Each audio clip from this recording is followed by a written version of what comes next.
Bienvenue sur le podcast Futur Chien Guide, le seul podcast sur l'univers des chiens guides d'aveugles, soutenu cette année à nouveau par la FFAC et l'ANM Chien Guide. Amoureux des chiens, passionnés d'éducation canine, futurs bénéficiaires ou autres curieux comme moi, vous croisez parfois des chiens guides d'aveugles et leurs maîtres en vous demandant comment font-ils pour se déplacer dans nos rues toujours plus agitées. Ce podcast est le seul qui vous propose au fil de rencontres enrichissantes de décrypter l'univers des chiens guides d'aveugles pour comprendre par qui et comment ils sont éduqués, mais aussi de découvrir leur rôle dans le quotidien de leur maître et les bouleversements à leur arrivée.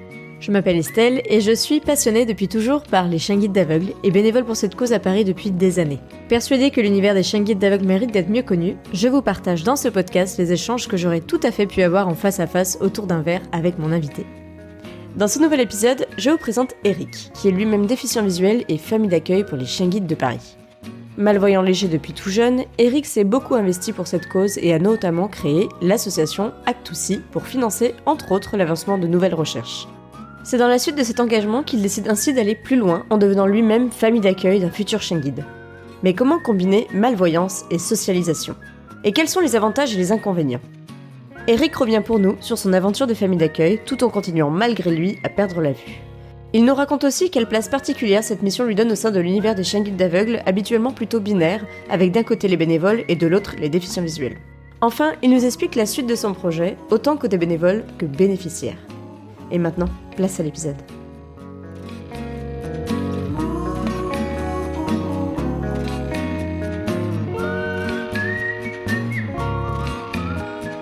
Bonjour Eric. Bonjour Estelle. Merci d'avoir accepté d'être mon invité sur ce podcast Futur Chien Guide. Alors, pour être plus correct, merci de t'être proposé. C'est avec grand plaisir. Je t'en prie. Merci de m'avoir invité, de m'avoir aussi proposé cet échange. Et du coup, pour commencer, est-ce que tu peux rapidement te présenter, nous dire un petit peu ce que tu fais au quotidien et en dehors des chiens guides d'aveugles ? Alors, je m'appelle Eric, je suis technicien dans un bureau d'études pour une société de travaux publics. Mmh. Dehors de mon aventure avec les chiens guides, je suis très intéressé depuis un certain temps au handicap visuel. C'est pour ça que j'ai créé une association. Mmh. Qui a été créé pour pouvoir trouver des fonds et apporter des fonds pour la recherche concernant les maladies génétiques et principalement les maladies génétiques liées à la vision. Tu disais que cette association, tu l'as créée parce que toi, tu es... Alors moi, je suis déficient visuel dû à une maladie génétique qui s'appelle la choroïdérémie.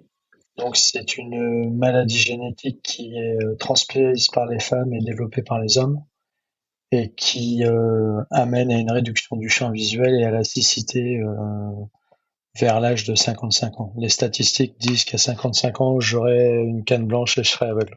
Mmh. Ou tout au moins, j'aurais perdu une bonne capacité de la vision.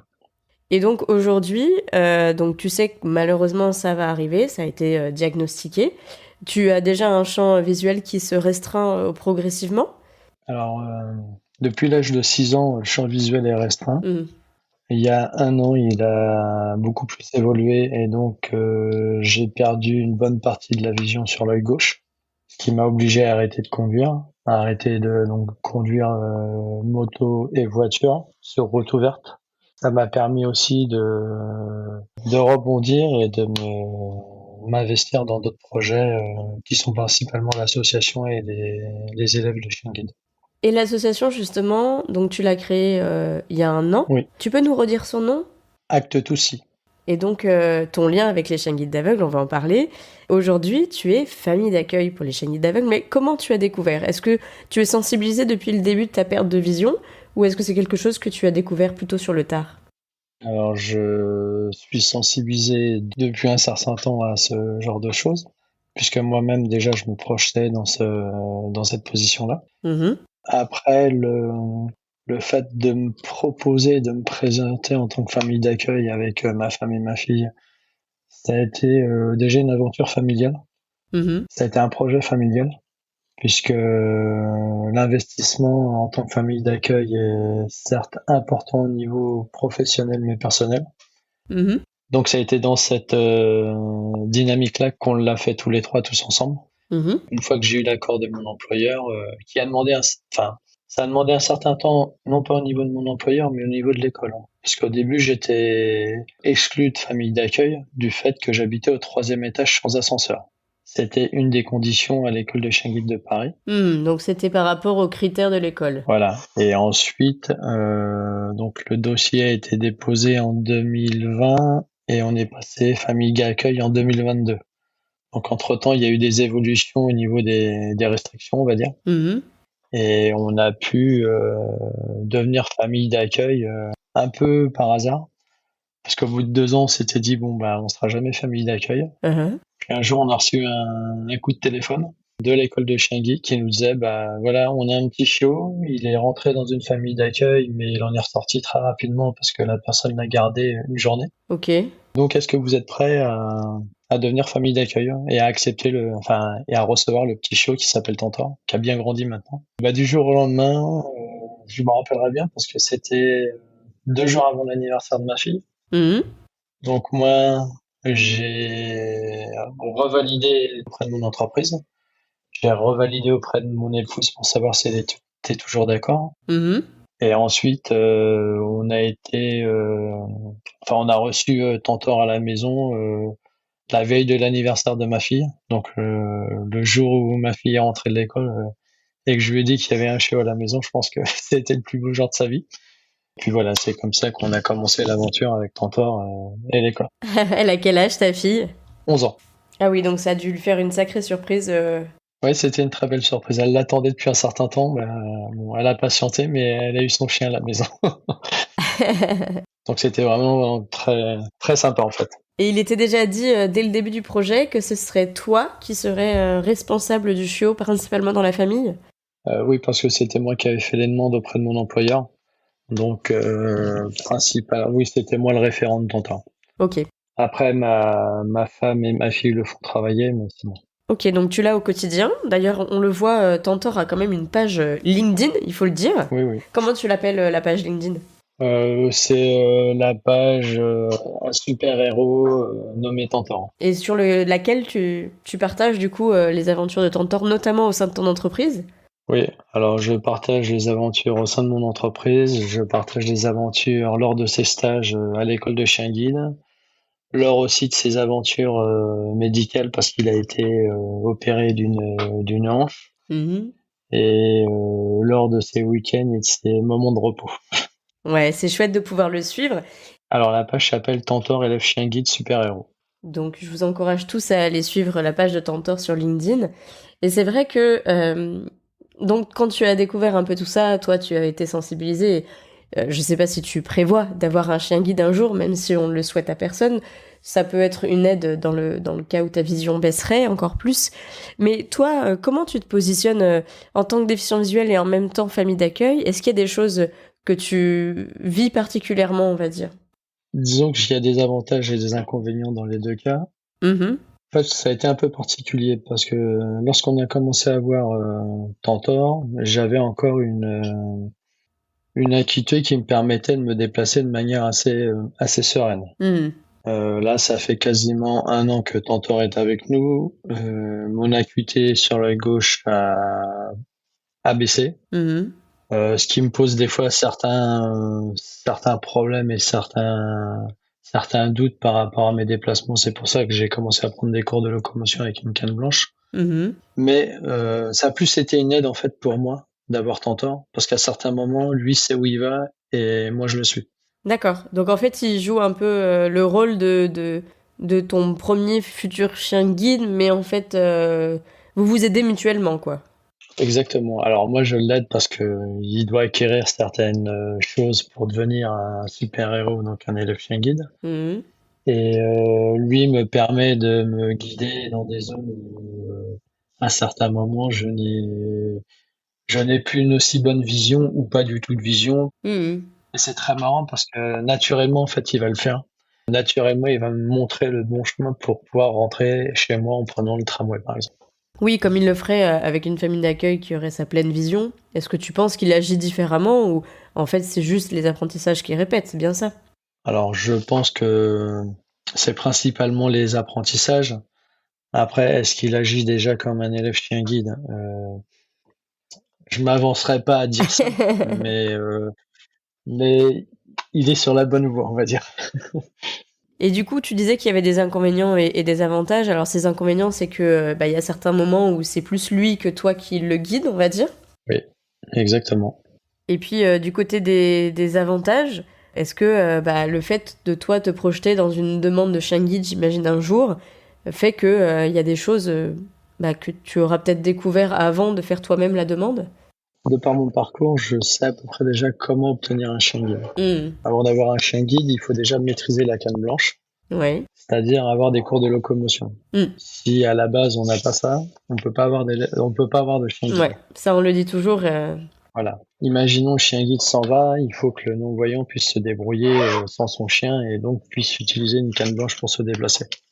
Après, les avantages, oui, l'avantage premier, de nombreux non-voyants nous l'ont dit, c'est que on crée une complicité avec le chien, qui est non plus un chien mais un compagnon de route.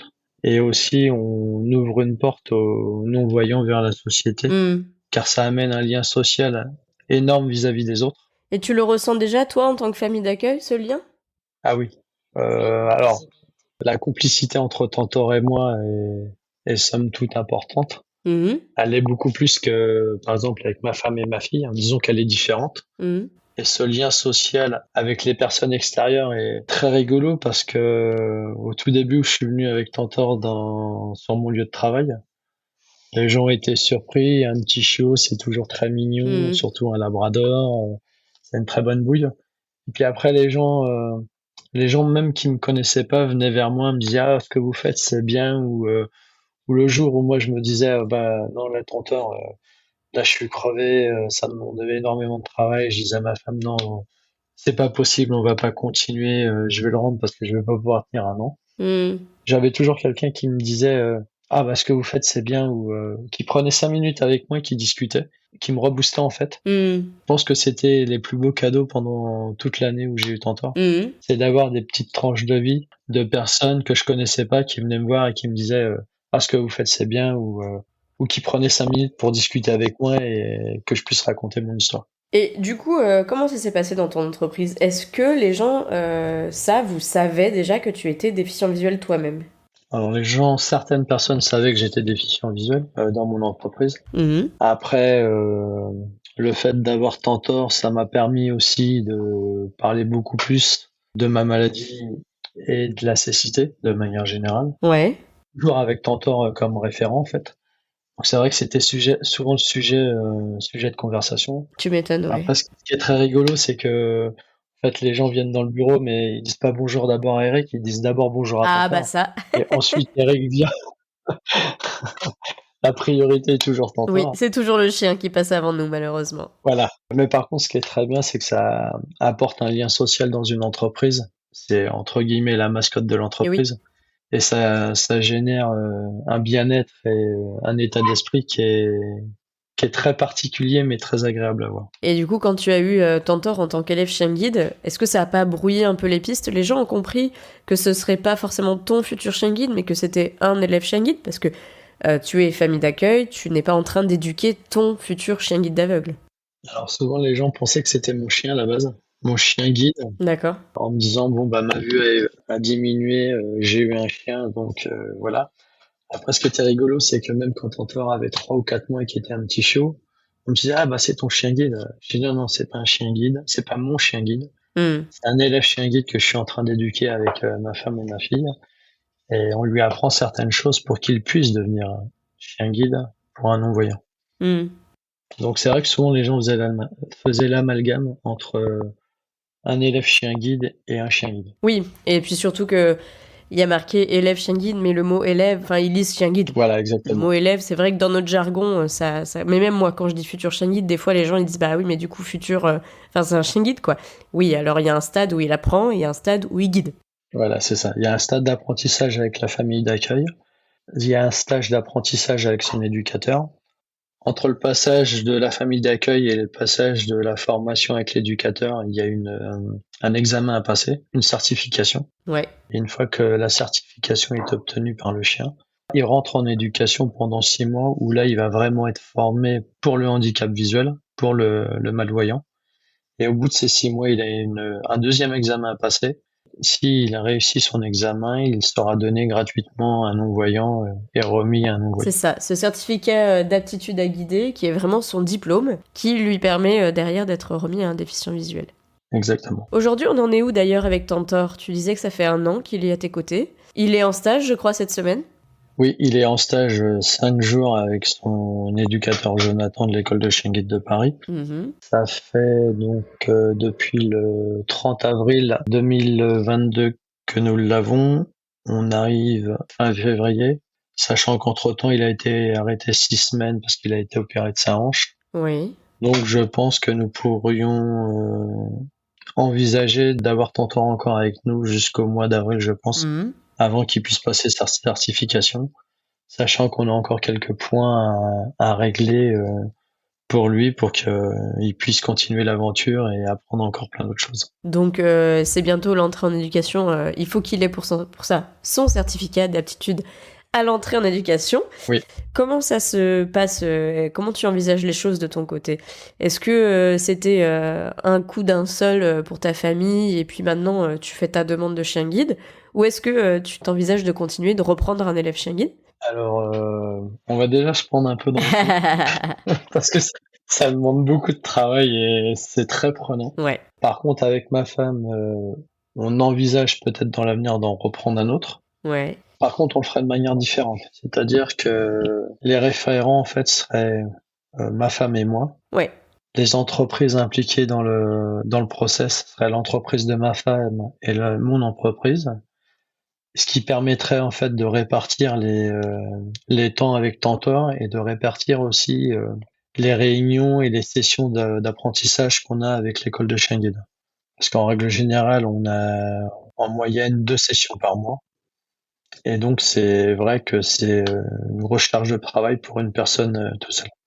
Ouais, donc plus rééquilibré entre ta femme et toi, que ce soit sur vos temps professionnels ou aussi sur les temps, investissement au niveau de l'école, quoi. Exactement. Bon, après, je comprends, un peu de repos, ça fera pas de mal, puisque c'est quand même un sacré boulot, et que même si vous l'avez fait en famille, c'est quand même toi qui as eu la charge au quotidien de l'emmener au travail pour l'instant, et c'est peut-être ce qui évoluera pour le deuxième élève chien guide que vous accueillerez. Exactement. Et tu disais que là, ta vision avait beaucoup baissé. Est-ce que, du coup, toi, tu envisages aussi de déposer une demande pour avoir ton propre chien guide ou pas du tout? Alors, à l'heure actuelle, je suis déjà en train de prendre des cours de locomotion, donc des cours pour apprendre à utiliser une canne blanche, Avec l'école, du coup? avec l'association Valentin A8. Avec la VH? Voilà, c'est ça. Qui est une association référente pour les non-voyants. Mhm. Donc, je viens tout juste de commencer. J'ai eu mon premier rendez-vous pour faire le bilan. Et normalement, si tout se passe bien, courant mars, je devrais commencer à prendre des cours de locomotion. D'accord. Qui ensuite me permettrait de pouvoir faire une demande de chien guide dans un second temps. Mais avant tout, il faut que je sache utiliser une canne blanche. Ok, donc tu fais ces cours de locomotion là avec la VH et ensuite tu envisageras de déposer un dossier auprès d'une école. Exactement. Sûrement l'école de Paris d'ailleurs. Oui, je pense. Il y a de fortes chances. Donc tu la connais bien côté famille d'accueil, tu passeras à côté déficients visuels. Voilà. D'ailleurs, est-ce que le fait, c'est un peu inédit hein, dans les épisodes, c'est pour ça aussi quand on a échangé en amont, je te disais ah bah oui carrément, ça m'intéresse de savoir un petit peu ce positionnement un peu des deux côtés. Alors on n'a rien à t'envier, c'est la vie, c'est comme ça. Mais du coup, toi, comment tu vois les choses entre le fait d'avoir été famille d'accueil et puis de passer aussi du côté des bénéficiaires un jour? Est-ce que ça a joué dans ton engagement, j'imagine, auprès de l'école en tant que famille d'accueil? Alors oui, ça a joué dans l'engagement que j'avais en tant que famille d'accueil. À la base, la démarche que j'ai faite pour avoir un élève chien guide, c'était plus une manière de remercier les gens qui s'impliquaient dans cette démarche-là. Mhm. Donc c'est-à-dire toutes les associations, la fédération, les familles d'accueil, les éducateurs, les animaliers, Mhm. qui font un boulot énorme par rapport à ça. On se rend pas compte parce que lorsque on voit une porte ouverte, on voit un chien qui se déplace d'un point à un point B, qu'il y ait des balles, des morceaux de viande, le chien va de l'autre côté et s'assoit. Mhm. On se dit ah ouais c'est génial, c'est super simple. Mais avant d'arriver à ça, ça demande des heures et des jours de travail, aussi bien du côté des familles d'accueil qui s'impliquent et aussi du côté des éducateurs, car meilleur le travail est fait au niveau des familles d'accueil, plus c'est simple pour les éducateurs. Et oui. Et c'est vrai que moi, mon seul objectif, c'est de pouvoir apprendre un maximum de choses à Tantor pour pouvoir faciliter la tâche à l'éducateur qui peaufinera et affinera l'éducation de Tantor pour qu'il soit vraiment un excellent chien guide pour nous. Et du coup, toi, tu penses qu'il y a des éléments à prendre en compte quand on veut se lancer comme ça en tant que famille d'accueil, quand on est soi-même déficient visuel? Parce que là, la deuxième aventure que vous envisagez, elle sera plus rééquilibrée entre ta femme et toi. Est-ce que c'est la déficience visuelle qui aussi te demande de rééquilibrer les choses comme tu nous le confiais, ou c'est juste parce que, bah, et on le dit aussi, c'est un gros boulot même pour une personne pas déficiente visuelle. Comment tu as vu les choses? Je me positionnerai dans les deux cas, Ouais. c'est-à-dire que c'est une grosse charge de travail, donc c'est vrai, de le faire à deux, c'est quand même beaucoup plus agréable. Mhm. Par contre, le fait que ma déficience visuelle augmente m'incite aussi pour la sécurité de Tantor et pour ma sécurité à moi de partager la tâche et de partager l'éducation avec moi. Oui, donc c'est un peu des deux. Exactement. Bon, moi j'avais la première réponse. Hein. C'est vrai que quand t'es solo en tant que famille d'accueil, je pense que c'est... Enfin, toutes les invités que j'ai eus et qui sont solo dans cette aventure le partagent. Hein. C'est vraiment un gros boulot. Ça se fait, mais il faut être motivé. Enfin voilà, il n'y a pas de jour de repos en tout cas. Enfin, à part pendant les stages, tu vas me dire. C'est vrai que c'est un boulot énorme. Enfin, je te dis, la première famille d'accueil qui a accueilli Tantor, ils l'ont gardé une journée et ils l'ont rendu à l'école pour je pense qu'ils se rendaient pas compte de la charge de travail. Mhm. En plus, cette personne-là était toute seule. Mhm. Donc c'est vrai que quand on se lance dans cette aventure, vaut mieux être à deux que tout seul. Enfin, moi, je conseillerais toujours d'être à deux plutôt que tout seul. Parce que bah, quand il y en a un qui est fatigué, l'autre peut prendre le relais. Et je pense que dans cette aventure-là, on fait les choses avant tout, non pas pour soi, mais pour le chien. Mhm. Pour qu'il puisse arriver jusqu'au bout de son parcours et que ensuite il puisse devenir un élève chien guide. Mhm. Alors c'est vrai qu'on dit souvent que ce sont des chiens de travail. Certes, ce sont des chiens qu'on fait travailler. Ça reste aussi des chiens de loisirs et de compagnie. C'est avant tout des chiens de famille. Hein. Voilà, à certains moments, il y a des moments de papouille, de câlin, de partage, de jeu, Et heureusement. comme un chien.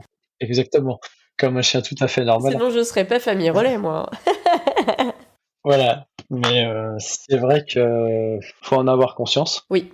Et puis aussi, ce qui est très bien, alors moi je l'ai vécu à l'école de chien guide de Paris, on a des réunions d'information. Les réunions d'information sont, entre guillemets, on va dire pas négatives, mais Réaliste. on met vraiment les gens en face de la réalité. Mhm. Mais je pense qu'on les met pas encore assez en face de la réalité. Parce que tant qu'on n'y est pas passé, on peut pas s'imaginer ce que c'est que d'être famille d'accueil ou famille relais. Et quand on le fait, il faut vraiment le faire non pas pour se dire ah bah je vais avoir un chien chez moi qui va être nourri, soigné, et pour lequel je vais pouvoir profiter, mais je veux avoir un chien que je dois éduquer, ce qui implique De suivre ce que dit l'école, surtout. Oui, c'est ça. Et puis ça implique d'avoir De la rigueur, ouais.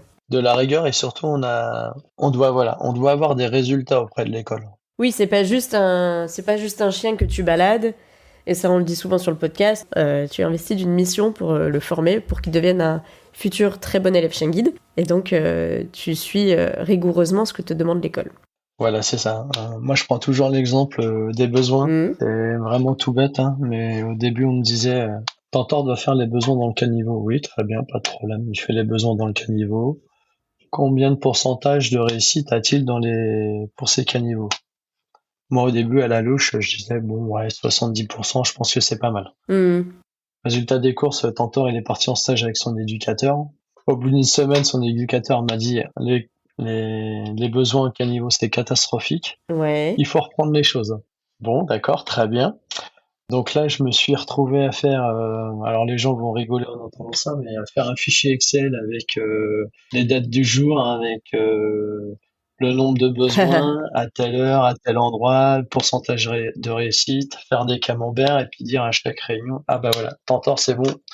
Là, il avait 90% de réussite, donc là, je suis sûr de mon coup, il n'y a aucun problème. C'est un gros chantier, les besoins. Voilà, c'est ça. Les gens s'en rendent pas compte et s'imaginent pas, mais bon, ça demande du boulot pour l'éducation, ça demande du boulot en logistique, Oui, parce qu'on a énormément de données et d'informations à retransmettre correctement à l'éducateur.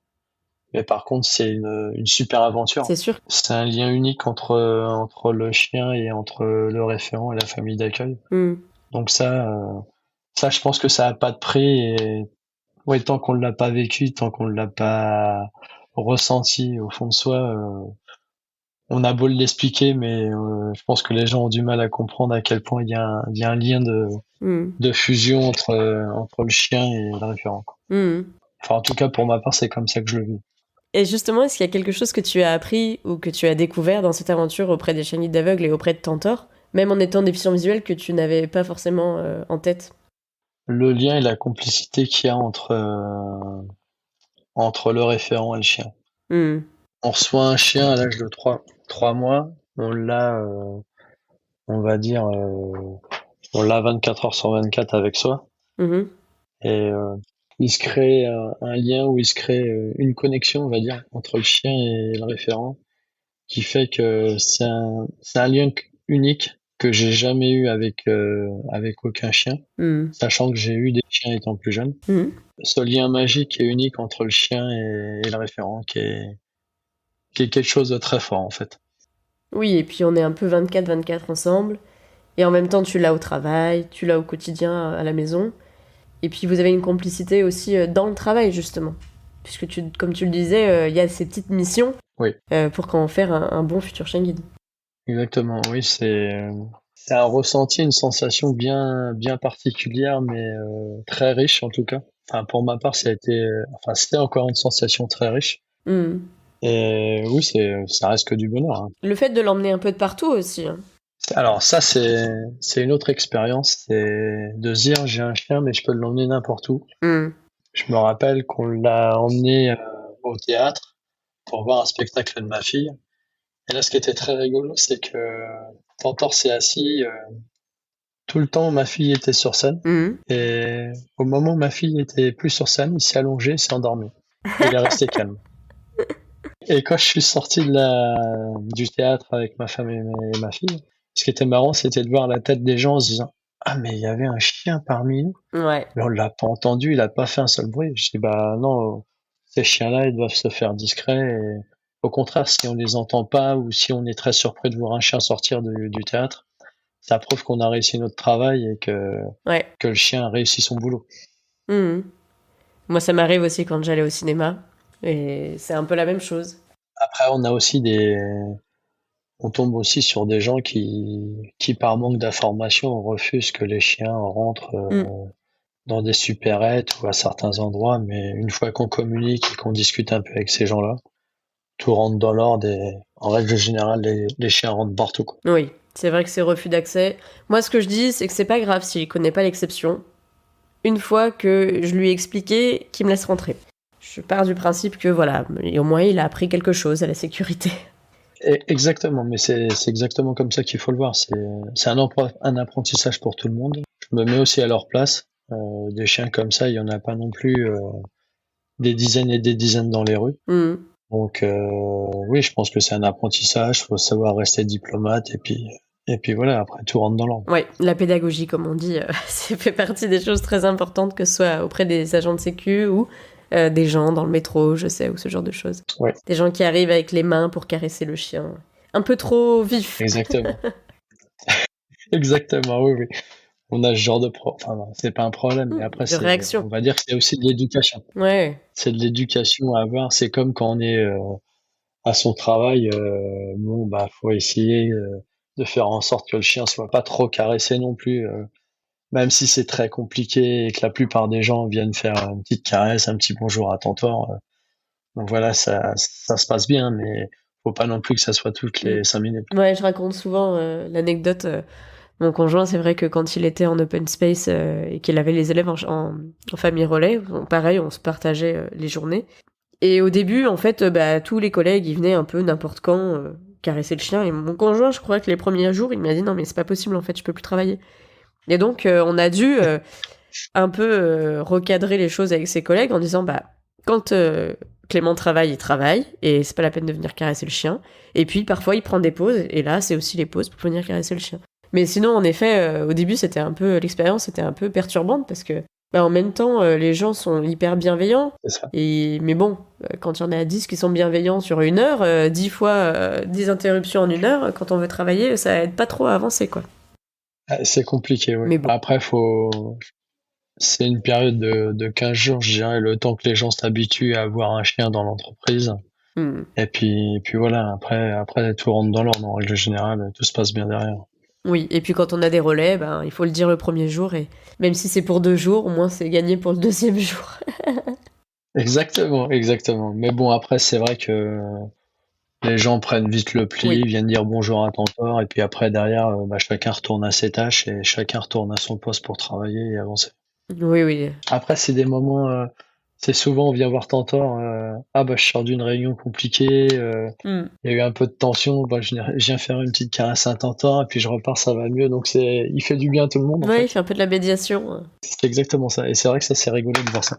De voir les gens venir caresser Tantor et puis de se dire c'est bon, je repars, j'ai eu ma petite dose de câlin, et puis voilà. Je vis ça aussi, comme je les emmène au travail, les gens qui sont allez, je viens juste faire ma petite pause et après ça ira mieux.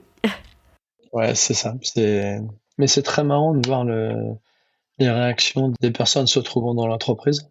C'est très marrant de voir les réactions des gens qui voient ça de l'extérieur. Et souvent, c'est plus qu'enrichissant humainement Ah oui, ça c'est sûr. d'avoir ce type de chien. Et justement, parmi tous ces moments, je me demandais, moi, s'il y avait un moment où tu avais été bluffé par Tantor, un moment qui reste un souvenir marquant que tu oublieras jamais.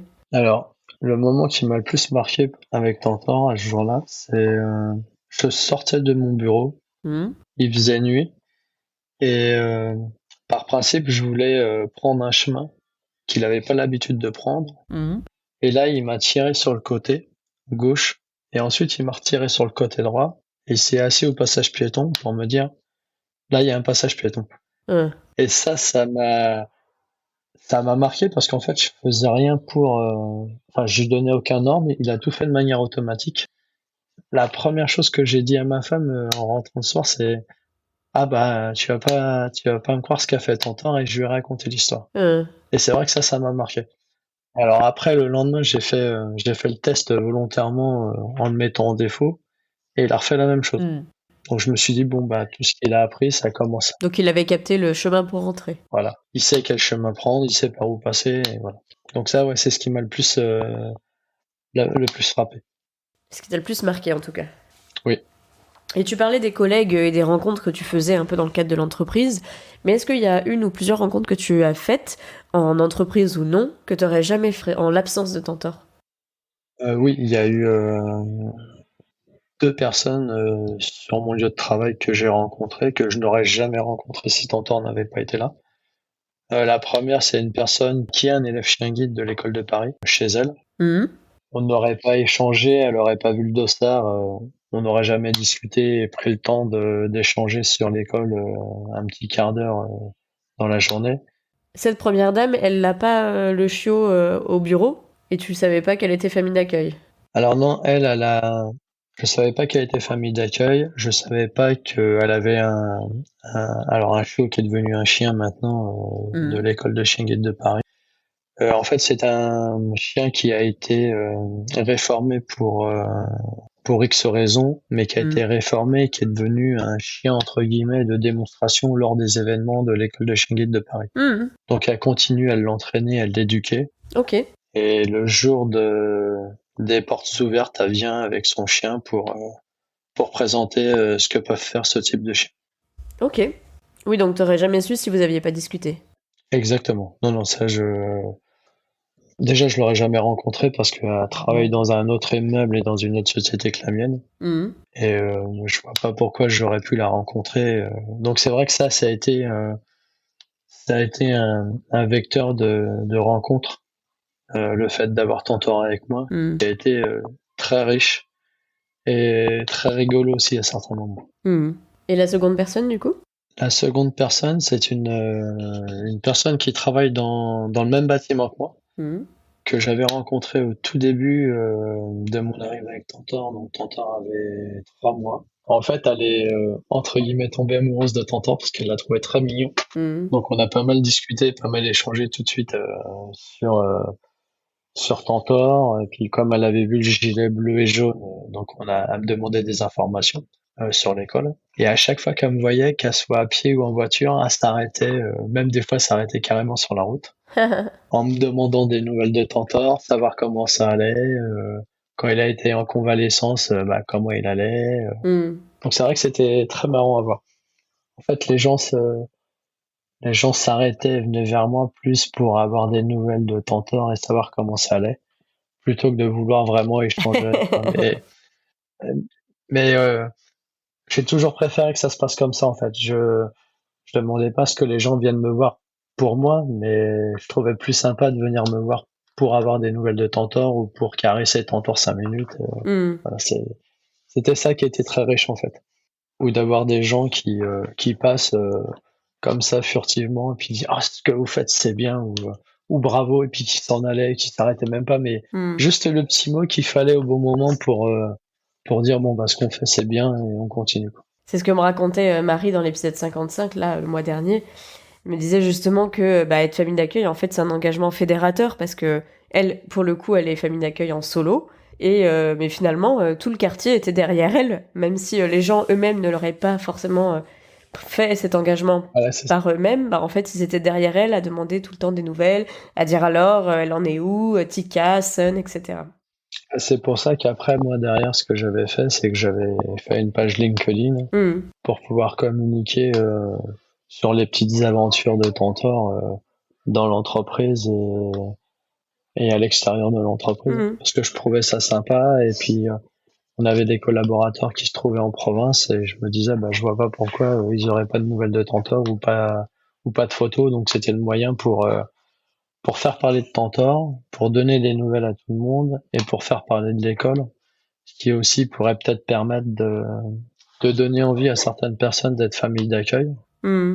Et là ce qui est très rigolo c'est que cette semaine j'ai reçu un message d'une personne qui est famille d'accueil d'un des frères de Tantor Hmm. que l'on doit rencontrer dimanche pour une détente et en fait les frères pourront peut-être se revoir à deux ou trois et passer un beau moment tous ensemble. Et nous, ça nous permettra d'échanger entre familles d'accueil et puis Ouais. de partager les expériences qu'on a eues au travers de cette Et aventure. surtout que c'est... bah, du coup, je suis derrière le coup avec Séverine. Mais elle m'a contactée pour avoir les contacts des uns et des autres, donc j'ai redistribué. Et c'est vrai qu'elle, elle est famille d'accueil de Trusty, mais elle est famille d'accueil au Chien Guide de l'Ouest. Et en fait, elle vient sur Paris et elle m'a dit, est-ce que tu connais les différentes familles d'accueil des frères et sœurs de Trusty, de son petit? Et donc, en effet, il y avait Tantor et je lui ai largement partagé la page LinkedIn. Donc, désolée. Non, non, mais pas de souci. Donc on se voit normalement Ah, dimanche bah ça, c'est matin cool. pour partager un petit moment de Ah, c'est détente. chouette. Et je sais qu'il y en a quelques autres qu'elle a commencé à contacter justement là-dessus. Bon, je vois que le temps tourne pour tenir nos engagements. Est-ce que, pour conclure, tu as un pire et un meilleur moment à me confier avec Tantor? Euh, le pire moment, ça a été le 5e jour. Hmm. J'étais épuisé d'avoir tant de temps avec moi, faut pas le cacher. Hmm. Au lieu de mettre 30 minutes, je mettais 1 heure et demie pour aller à mon travail. Ouais. Donc il y avait toute la logistique à gérer. J'arrivais, j'étais épuisé. Et ouais, ça, c'était les moments les plus difficiles Hmm. parce que je me suis dit, je vais jamais tenir un an comme ça. Hmm. Donc heureusement que ma femme était là pour me rebooster et puis pour me dire bon on continue l'aventure, on continue un mois et on voit ce que ça donne. Oui, et puis... Je pense que sans elle, j'aurais sûrement pas tenu la distance. Et le plus beau moment, c'est un moment que j'ai qui est assez privilégié avec Tantor. hmm. C'est le matin de très bonne heure. Alors je me lève régulièrement vers 4h30, 5h. Hmm. Et le petit moment privilégié que j'ai avec lui, c'est que je descends lui faire ses besoins, je remonte, je rentre chez moi, je prépare mon café, je m'allonge par terre, enfin je m'assois par terre, et Tantor vient se blottir juste dans mes Hmm. jambes. Et là, c'est un petit moment privilégié qu'on a tous les deux, Oui, là, c'est des super moments, ça. Hmm. Ça, je pense que c'est des moments que j'oublierai jamais. Bah, j'imagine. Donc c'est pour ça, ce lien de complicité, il y a le lien vraiment familial, on va dire, où tout le monde est là et tout le monde en profite. Et il y a ces petits moments de bonheur où je suis juste avec lui et là, dans ces moments-là, on est vraiment, je dirais, connectés en fusion tous les deux et on se comprend. On n'a pas besoin de parler, mais on se comprend bien et on profite bien du moment en tout cas. Hmm. Et nous, on a juste envie, en t'écoutant, de pouvoir vivre un jour ces moments-là. Mais non, non, je le souhaite à tout le monde, hein, mais c'est vrai que c'est magique ces moments. Bon, bah écoute, sur ces jolies paroles, je te propose donc de nous redonner le nom du compte de Tantor, qu'on a vite suivre. Je mettrai aussi le lien dans les descriptifs de l'épisode. Donc c'est, dis-nous tout ça. C'est Tantor, élève chien guide, super héros sur LinkedIn. Très bien, bah, je remettrai le lien de l'épisode dans la description du coup, le lien, pardon, de la page dans la description de l'épisode. Et puis bah, il me reste à vous souhaiter de très belles aventures, fin d'aventure avec Tantor. Mais je pense que c'est pas du tout la fin de l'aventure avec les chiens guides d'aveugles en tant que tel. Et ça me réjouit d'avance de le savoir. Oui, non, non, je pense que c'est une belle histoire qui commence, on va dire plutôt. Ce n'est que le début d'une grande histoire. Exactement. Et bah merci en tout cas Eric de nous s'être confié à mon micro. Merci Et bien. puis je te souhaite du coup bonne continuation avec Tantor. On a hâte de suivre ses aventures. Et puis tes aventures à toi avec un futur chien guide d'aveugle ou ton futur chien guide d'aveugle. Seul l'avenir nous le dira. Exactement. Merci à toi, Essène, en tout cas. À bientôt. À bientôt. Au revoir. Et voilà, c'est la fin de cet épisode. Merci à vous de l'avoir écouté, en espérant qu'il vous aura plu. Merci à Eric de s'être proposé, ce qui m'encourage d'autant plus à vous proposer un formulaire pour être invité sur mon podcast. Pour compléter votre écoute, vous pouvez retrouver des photos d'Eric et Tantor sur futureshienguide.fr et très bientôt la transcription intégrale de cet épisode. Et n'oubliez pas de vous inscrire à ma newsletter mensuelle pour ne rien manquer, vous trouverez le lien dans la description de l'épisode. Alors à bientôt pour un prochain épisode sur l'univers méconnu des chiens guides d'aveugles.